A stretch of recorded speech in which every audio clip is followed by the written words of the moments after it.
옛날 어느 마을에 마음씨 착한 나무꾼이 홀어머니와 함께 살았습니다. 나무꾼은 너무 가난해서 매일 나무를 해서 팔아도 밥을 먹고 살기가 힘들 정도였습니다. 그러나 나무꾼은 정성을 다하여 어머니를 보살폈습니다. 동네 사람들은 이 착한 나무꾼을 늘 칭찬했습니다. 오늘도 나무꾼은 나무를 하기 위해 아침 일찍 산으로 갔습니다. 나무꾼은 작은 연못이 있는 숲에서 나무를 했습니다. 나무꾼은 열심히 도끼질을 했고 그의 옆에는 점점 많은 나무가 쌓였습니다. 나무꾼은 어머니가 좋아하는 생선을 사드릴 생각에 도끼질을 멈추지 않았습니다. 이마로 줄줄 흐르는 땀을 닦아내고는 신나게 도끼질을 하는데 그만 실수로 도끼를 연못에 풍덩 빠뜨렸습니다. 가난한 나무꾼에게 도끼는 매우 소중한 물건이었습니다. 도끼가 없으면 나무를 할 수 없고 나무를 할 수 없으면 쌀도 반찬도 아무것도 살 수 없습니다. 늙으신 어머니 걱정에 엉엉 울고 말았습니다. 그때 연못 속에서 수염이 하얀 산신령이 나타났습니다. 산신령은 나무꾼에게 무슨 일로 울고 있냐고 물었습니다. 나무꾼은 도끼를 연못에 빠뜨렸는데 그것이 없으면 어머니가 굶게 된다고 울먹였습니다. 산신령은 나무꾼의 말을 듣고 연못 속으로 사라졌습니다. 그런데 얼마 후 산신령이 다시 나타났습니다. 그의 손에는 번쩍번쩍 빛나는 금도끼가 있었습니다. 산신령은 나무꾼에게 말했습니다. 나무꾼아, 이 금도끼가 네 도끼냐? 나무꾼은 손을 휘휘 저으며 아니라고 말했습니다. 그러자 산신령은 다시 연못 속으로 사라졌습니다. 얼마 후 다시 나타난 산신령의 손에는 은도끼가 있었습니다. 산신령은 다시 이 은도끼가 나무꾼의 도끼냐고 물었지만 이번에도 나무꾼은 고개를 절레절레 저으며 아니라고 대답했습니다. 산신령은 고개를 갸웃거리며 다시 연못 속으로 사라졌습니다. 그리고 산신령은 낡은 쇠도끼를 들고 나타났습니다. 쇠도끼를 보자마자 나무꾼의 얼굴이 활짝 펴졌습니다. 나무꾼은 큰 절을 올리며 감사의 인사를 했습니다.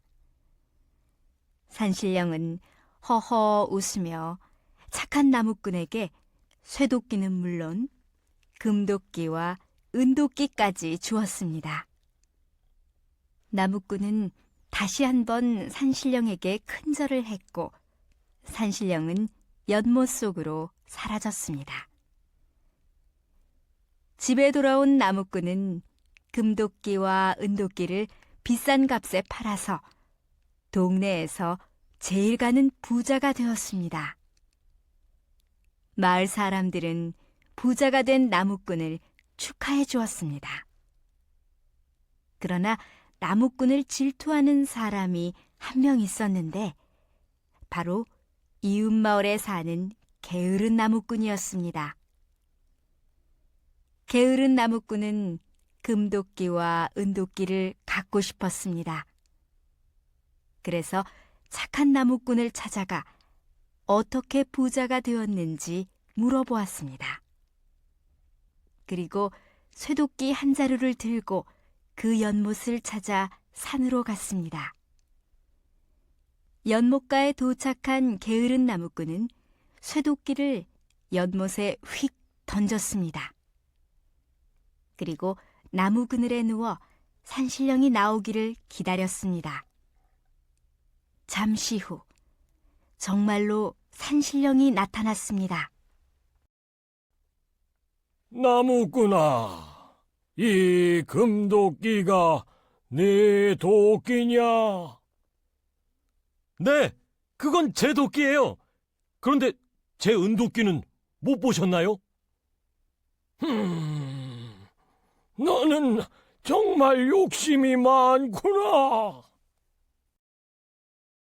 산신령이 게으른 나무꾼의 머리를 딱 하고 세게 때렸습니다. 산신령은 금도끼와 은도끼는 물론 게으른 나무꾼의 쇠도끼마저 돌려주지 않고 연못 속으로 사라져버렸습니다. 게으른 나무꾼은 털썩 주저앉으며 잘못했다고 용서를 빌었지만 산신령은 2번 다시 나타나지 않았습니다. 욕심을 부리다가 자기의 도끼마저 잃어버린 것입니다.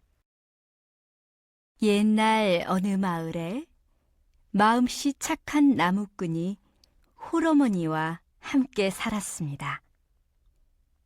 나무꾼은 너무 가난해서 매일 나무를 해서 팔아도 밥을 먹고 살기가 힘들 정도였습니다. 그러나 나무꾼은 정성을 다하여 어머니를 보살폈습니다. 동네 사람들은 이 착한 나무꾼을 늘 칭찬했습니다. 오늘도 나무꾼은 나무를 하기 위해 아침 일찍 산으로 갔습니다. 나무꾼은 작은 연못이 있는 숲에서 나무를 했습니다. 나무꾼은 열심히 도끼질을 했고 그의 옆에는 점점 많은 나무가 쌓였습니다. 나무꾼은 어머니가 좋아하는 생선을 사드릴 생각에 도끼질을 멈추지 않았습니다. 이마로 줄줄 흐르는 땀을 닦아내고는 신나게 도끼질을 하는데 그만 실수로 도끼를 연못에 풍덩 빠뜨렸습니다. 가난한 나무꾼에게 도끼는 매우 소중한 물건이었습니다. 도끼가 없으면 나무를 할 수 없고 나무를 할 수 없으면 쌀도 반찬도 아무것도 살 수 없습니다. 늙으신 어머니 걱정에 엉엉 울고 말았습니다. 그때 연못 속에서 수염이 하얀 산신령이 나타났습니다. 산신령은 나무꾼에게 무슨 일로 울고 있냐고 물었습니다. 나무꾼은 도끼를 연못에 빠뜨렸는데 그것이 없으면 어머니가 굶게 된다고 울먹였습니다. 산신령은 나무꾼의 말을 듣고 연못 속으로 사라졌습니다. 그런데 얼마 후 산신령이 다시 나타났습니다. 그의 손에는 번쩍번쩍 빛나는 금도끼가 있었습니다. 산신령은 나무꾼에게 말했습니다. 나무꾼아, 이 금도끼가 네 도끼냐? 나무꾼은 손을 휘휘 저으며 아니라고 말했습니다. 그러자 산신령은 다시 연못 속으로 사라졌습니다. 얼마 후 다시 나타난 산신령의 손에는 은도끼가 있었습니다. 산신령은 다시 이 은도끼가 나무꾼의 도끼냐고 물었지만 이번에도 나무꾼은 고개를 절레절레 저으며 아니라고 대답했습니다. 산신령은 고개를 갸웃거리며 다시 연못 속으로 사라졌습니다. 그리고 산신령은 낡은 쇠도끼를 들고 나타났습니다. 쇠도끼를 보자마자 나무꾼의 얼굴이 활짝 펴졌습니다. 나무꾼은 큰 절을 올리며 감사의 인사를 했습니다. 산신령은 허허 웃으며 착한 나무꾼에게 쇠도끼는 물론 금도끼와 은도끼까지 주었습니다. 나무꾼은 다시 한번 산신령에게 큰절을 했고 산신령은 연못 속으로 사라졌습니다. 집에 돌아온 나무꾼은 금도끼와 은도끼를 비싼 값에 팔아서 동네에서 제일 가는 부자가 되었습니다. 마을 사람들은 부자가 된 나무꾼을 축하해 주었습니다. 그러나 나무꾼을 질투하는 사람이 한 명 있었는데 바로 이웃 마을에 사는 게으른 나무꾼이었습니다. 게으른 나무꾼은 금도끼와 은도끼를 갖고 싶었습니다. 그래서 착한 나무꾼을 찾아가 어떻게 부자가 되었는지 물어보았습니다. 그리고 쇠도끼 한 자루를 들고 그 연못을 찾아 산으로 갔습니다.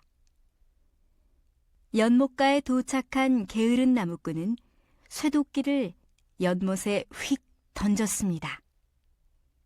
그리고 나무 그늘에 누워 산신령이 나오기를 기다렸습니다. 잠시 후 정말로 산신령이 나타났습니다. 나무꾼아, 이 금도끼가 네 도끼냐? 네, 그건 제 도끼예요. 그런데 제 은도끼는 못 보셨나요? 너는 정말 욕심이 많구나. 산신령이 게으른 나무꾼의 머리를 딱 하고 세게 때렸습니다. 산신령은 금도끼와 은도끼는 물론 게으른 나무꾼의 쇠도끼마저 돌려주지 않고 연못 속으로 사라져버렸습니다. 게으른 나무꾼은 털썩 주저앉으며 잘못했다고 용서를 빌었지만 산신령은 2번 다시 나타나지 않았습니다. 욕심을 부리다가 자기의 도끼마저 잃어버린 것입니다.